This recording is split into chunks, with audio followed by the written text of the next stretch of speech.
మానిని చూసినట్లయితే ఆంధ్రజ్యోతిలో కొండా వర్సెస్ కడియం నా శాఖ కార్యాలయంలో నాకు తెలియకుండానే సమీక్ష, ఇది నిబంధనల ఉల్లంఘనే, కడియంపై చర్యలు తీసుకోండి,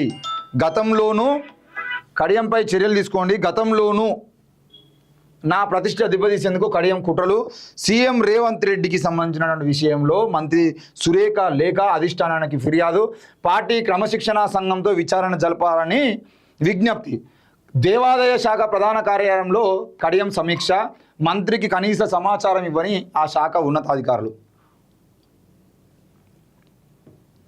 నేనేమంటున్నా అంటే ఈమె గారు నిన్న క్రమశిక్షణా కమిటీకి లెటర్ రాసిరు. ఏమని రాసిర్రు? కడియం శ్రీహరి మీద చర్యలు తీసుకోవాలని రాసిరు. కానీ యాజ్ పర్ అసెంబ్లీ రూల్స్ ప్రకారంగా కడియం శ్రీహరి గారు ఎవరు? BRS MLA. స్పీకర్ గడ్డం ప్రసాద్ గారు ఏమన్నారు? ఈయన ఇంకా పార్టీ మారలే అన్నారు. మరి పార్టీ మారని కడియం శ్రీహరి మీద కాంగ్రెస్ ఎట్లా చర్యలు తీసుకుంటుంది? తీసుకుంటే కేసీఆర్ తీసుకోవాలి.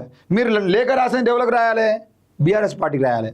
అయ్యా బీఆర్ఎస్ అధినేత కేసీఆర్ గారు, మీ పార్టీ ఎమ్మెల్యే కడియం శ్రీహరి గారు ఈరోజు నా దేవాదాయ శాఖలో నేను మంత్రిగా ఉండగా ప్రతిపక్ష ఎమ్మెల్యేగా ఉన్నటువంటి కడియం శ్రీహరి గారు నా దాంట్లో ఏలు పెడతా ఉన్నారు శాఖలా.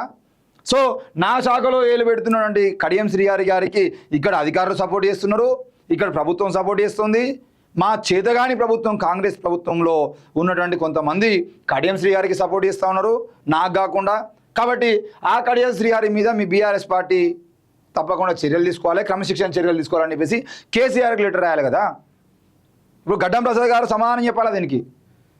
అసెంబ్లీ స్పీకర్గా ఉన్నటువంటి మీరు వీళ్ళు పార్టీ ఫిరాయింపుల కిందకి వస్తారు అని చెప్పేసి బీఆర్ఎస్ మాట్లాడుతూ ఉంటే, పార్టీ ఫిరాయింపులు కాదు, ఇంకా మా దృష్టికి ఆయన పార్టీ ఫిరాయించినట్టు రాలేదు, ఆయన ఇప్పటికీ బీఆర్ఎస్ ఎమ్మెల్యేనే అని చెప్పేసి చెప్పినటువంటి గడ్డం ప్రసాద్ గారు ఈరోజు కొండా సురేఖ గారు ఇచ్చినటువంటి లెటర్కి ఏం చర్యలు తీసుకుంటారో చెప్పండి.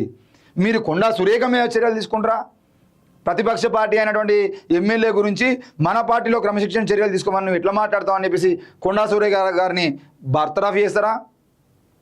లేదంటే మీరే ఆ రోజు కడియం శ్రీహరి మా ఎమ్మెల్యే కదా అని చెప్పేసి మేము తప్పుగా ప్రకటించడం జరిగింది, మాకు క్షమించండి అని చెప్పేసి అసెంబ్లీ వేదికగా మీ పార్టీ కానీ మీ పార్టీ వ్యవహారాల మంత్రులు కానీ లేదంటే మీ పార్టీ క్రమశిక్షణ కమిటీ వ్యక్తులు కానీ లేదంటే మీరు కానీ అసెంబ్లీ స్పీకర్గా ఉన్నటువంటి మీరు కానీ ఎవరు క్షమాపణ చెప్తారు తెలంగాణ ప్రజలకు? కొండా సురేఖని చెప్పమంటారా, కడియం శ్రీహరిని చెప్పమంటారా?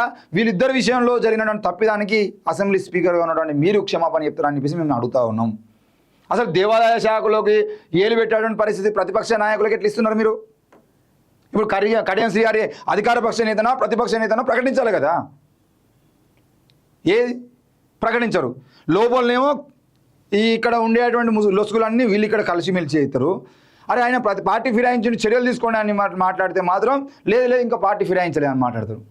ఇంత దారుణమైన పరిస్థితి ఎట్లుంటాయి? ఇంతకన్నా నీచమైనటువంటి విషయాలు ఇంకేమైనా ఉంటాయా?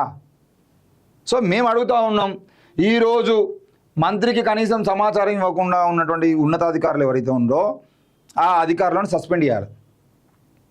కడియం శ్రీహరి అనే ప్రతిపక్ష నాయకుడు నేరుగా వచ్చి మంత్రి కొండా సురేఖ గారి శాఖలో చేస్తున్నటువంటి అరాచకాల మీద సిట్ ఏర్పాటు చేయాలి అవసరమైతే.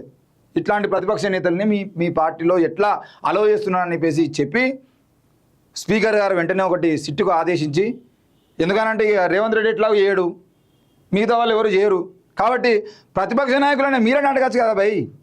ఓ ప్రెస్ మీట్ పెట్టి అసలు మా ఎమ్మెల్యేలు మీ మంత్రుల శాఖలలోకి పోయి పని చేసుకుంటా ఉంటే మీ మంత్రులు ఏం చేస్తున్నారని చెప్పేసి మీరన్న అడుగురు కనీసం. ఇంతకన్నా అంటే ఇప్పుడు ఏం చేయాలనో అర్థం కాని పరిస్థితుల్లో కొండా సురేఖ గారు ఉన్నారు, అటు స్పీకర్ గారు గడ్డం ప్రసాద్ గారు అదే విషయంలో ఉన్నారు. వాళ్ళు కొట్టుకొని చస్తారు, మాకేం సంబంధం లే అని చెప్పేసి రెడ్లందరూ వీళ్ళు సైలెంట్గా వీళ్ళ పని వీళ్ళు చేసుకుంటున్నారు. మీరు ఫస్ట్ నుండి చూడండి, కొండా సురేఖ కానీ లేదంటే సీతక్క కానీ మిగతా పొన్నం ప్రభాకర్ కానీ అద్దంకి దయాకర్ కానీ వీళ్ళందరూ ఎవరైతే ఉన్నారో వీళ్ళేమో 24 గంటలు ఏదో ఒక పంచాయతీలలో వీళ్ళు ఉంటారు, వాళ్ళేమో దోచుకునే పంచాయతీలలో వాళ్ళు ఉంటారు. ఇప్పుడు పొంగులేటి శ్రీనివాసరెడ్డి ఉన్నాడు, ఆయన ఎన్ని వేల కోట్ల స్కామ్ చేయాలనే విషయంలో ఆయన బిజీ ఉంటాడు. రేవంత్ రెడ్డి అదే స్కామ్లలో బిజీ ఉంటాడు, ఏం కట్టాలి ఎన్ని పైసలు వస్తాయి. మళ్ళీ ఏంటిది మెట్రో కోసం పెంచేయడానికి ప్రయత్నం చేస్తే మనకి ఎంత మిగులుతాయి, ఇంకోటి కడితే మనకి ఎంత మిగులుతాయి. బిల్డింగులు కడితే మనకు ఎంత మిగులుతాయి, ఆ స్కూళ్ళ పేరుతో ఈ స్కూళ్ళ పేరుతో మళ్ళీ కొత్త నిర్మాణాలు చేస్తే మనకి ఎంత మిగులుతాయి, ఎంత మిగులుతాయి అనే కాడ వాళ్ళు పంచాయతీలు పెట్టుకుంటారే, మాకేం మిగులుతాయి అనే కాడ వీళ్ళు పంచాయతీలు పెట్టుకుంటారు. ఇది వాళ్ళ పరిస్థితి.